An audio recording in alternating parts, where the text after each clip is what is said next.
Hello, welcome back. It's been a while since I made a video. This video is about the Truman Cattail Grizzly Roughhout boot. It's this one, if you care. You may notice that the color is a little off. I bought these hoping to experiment with them. If you've ever seen Truman's, you probably are aware of the Java waxed flesh, which is just okay, you can correct me in the comments or whatever, but I'm like 85% sure that it's this exact same leather, exact same boot. It's just waxed with some kind of brown, dark brown wax, or a kind of beeswax of some kind. I did a little bit of research. I'm not entirely sure of, petroleum products like that, specifically, or like the specific formulation of that. So I picked these up. I ordered them early May, and it took them about 5 to 6 weeks to get to me. So I've had these for about a month. Right now it's late July, and I got them late June. So I've had them for a month. I've been wearing them straight since I got them, just because I just wanted to get through the breaking in period and feeling how they feel and how they fit and stuff. So the quick rundown, like I said, this is the Cattail Grizzly Roughout. I got these in 10 double E, just because I plan to have these as a hiking boot, and I would I have planned to like wear thicker merino wool socks with these, so I needed the extra room. So I went up to the double E. What I found regarding the fit is I'm a 10.5 in most non-boot shoes, like Vans, sneakers, whatever. And I usually go to 10D for most boots. Everything that I own is a 10D, and I've never had a problem with that fit, unless it's Thursday. But this one, I came across something weird. So this is a 10EE, so it's just like a wide option, right? The 10 might be a little too large for me. If I ever get another pair of these boots, I'm gonna go to 9.5, because on this lower portion, my toe comes to about like right here, so I have about a good inch and an inch and a half of space up here. I've just never seen that happen. I don't know if it has anything to do with the double E width. It also adds length. I don't know. But it's not uncomfortably large. Like I said, I plan to wear thick socks, and I have been, and it's not a big problem for me. I don't really have a problem with these boots. They're pretty good. $400. It's like $420 for this. This is like the cheapest one you can get for $3.99. There's other variations. This is the Roughout, and you can get the regular, cattail for about the same price. Let me check, actually. So it should be the cattail. Wow, I can't find it. I'm an idiot. Okay, it's not on here, unless I missed it. Yeah, here it is. So yeah, it's the same boot. Just got it to cap toe. Same price. So like I said, I'm pretty sure, I'm 85% sure that most of their boots that are cowhide are the exact same hide. It's just tanned differently, or dyed differently, because they do have a lot of greens and blues and stuff, and grays, I think. So on to the review. So like I mentioned, you might have noticed that this color is different from the picture online. So this is like a pretty bright orangey brown, and this is pretty dark, and that's because I saturated it with conditioning and oil. And that was because I wanted to provide a base for the beeswax I'm going to experiment with, to not fully saturate the leather, so that way the whatever dye, I did find a like dark brown beeswax that I'm gonna try and apply to this leather, but I did a little bit of research with dyes and how they work, So I think the best procedure I could have followed was applying conditioning oil, saturating the oil or the fibers with oil first, then applying the wax, so that way the whatever dye is in that wax or beeswax doesn't permanently adhere to those fibers. So there's a barrier of um, basically a surfactant between the new dye and the actual fibers. I'm not sure if that's gonna work or not, but like I said, I bought these knowing full well that I might fuck them up. I might make them look disgusting or whatever. But that's just the price I'm willing to pay for experimentation. Because if you, I'm not really 100% certain of the whole waxed flesh process or how they do it. I just wanted to learn it for myself. For, you know, I have 2 other pairs of Roughouts that I might possibly be able to experiment as well, just because it's just a procedure I wanted to learn by myself and experiment. But yeah, onto the boot. Right off the box, the leather is really bright. I'm not used to having really bright orangey brown leather. So I think the part of the reason why I wanted to experiment with these is just that I'm just not a fan of big flashy colored boots, such as that one. It just stood out. I'm not sure if I wanted to stand out like that. I mean, some people do. It's just preference. Personally, right now, without the beeswax, the experimental beeswax, this dark brown is perfect. Like it goes pretty well with everything. It's pretty nice. I will say that a conditioning oil I applied, with friction, it actually does comb down the rough out. You can see some areas that are flat and shiny, and also where the fiber's pulling up right here compared to over here. I like it. I think it's probably gonna work, but again, we'll see. You can see some black. It's just dirt from my workplace. I work in a warehouse / laboratory, and it's all concrete. So I walk around a lot, and I'm working with stuff. Comfort wise, I wouldn't say they're extraordinarily comfortable. Like I said, the first about 2 or 3 days, there is a little bit of a break-in period.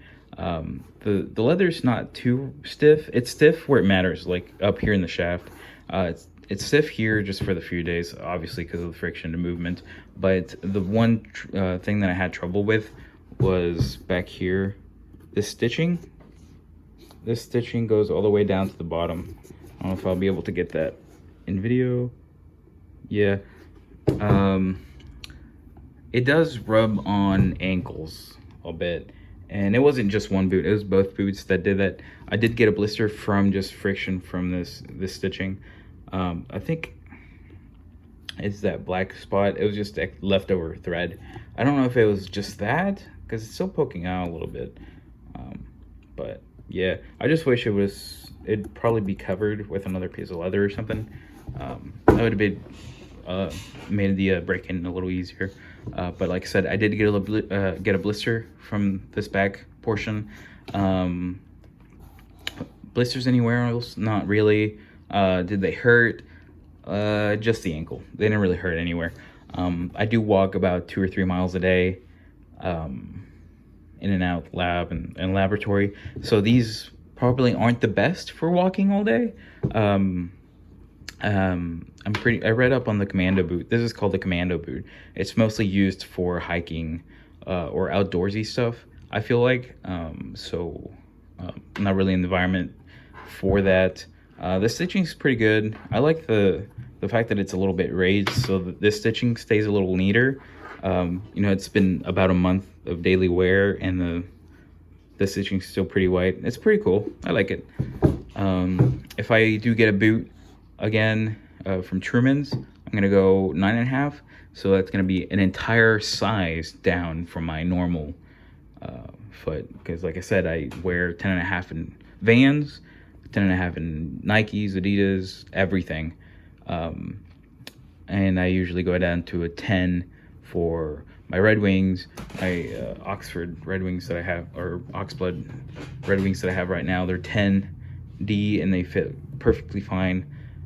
This one, I don't know if it was just the specific boot or it's just the general trend.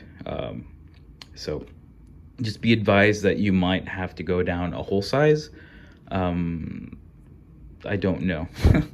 Hopefully it works out for you if you decide to buy Truman boots.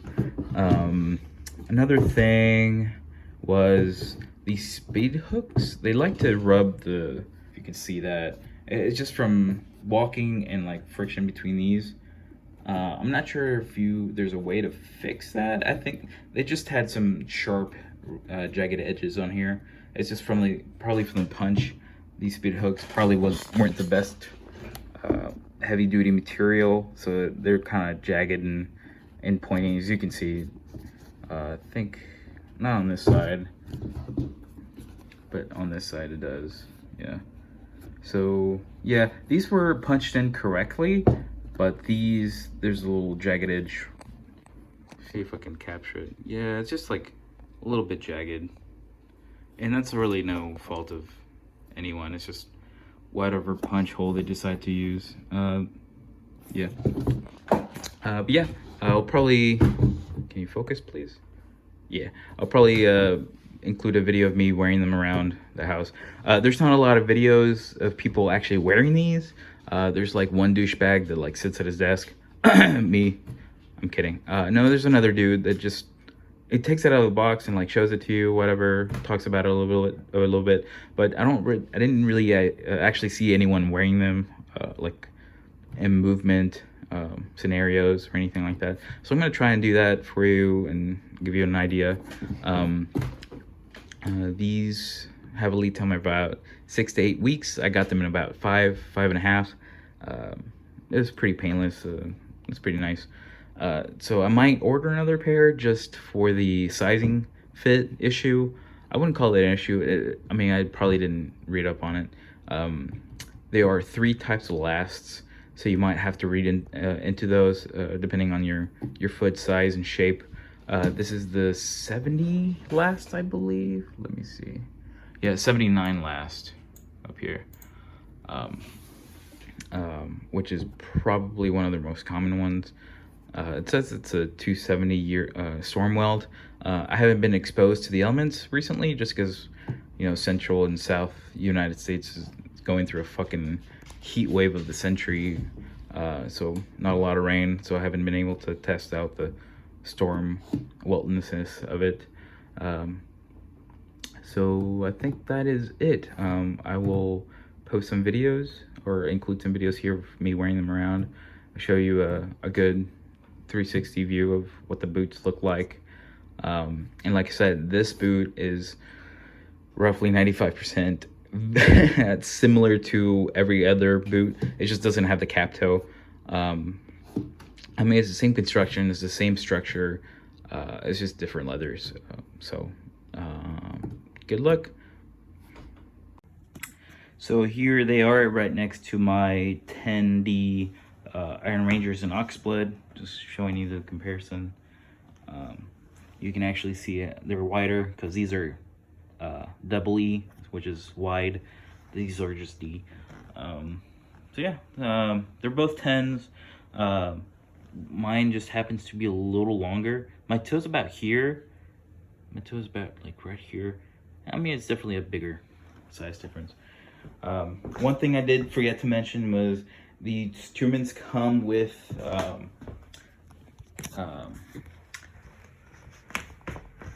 leather laces. I used them for about 2 weeks and then they ripped. I'm pretty sure it's because of how dry it is where I am, and they couldn't withstand the heat and the constant dryness. But they did break on me, so I had to replace these with just tennis shoe laces. I didn't have anything else right now. So here's a little view from the back. I'll probably put on the other boot and show you that. Yep.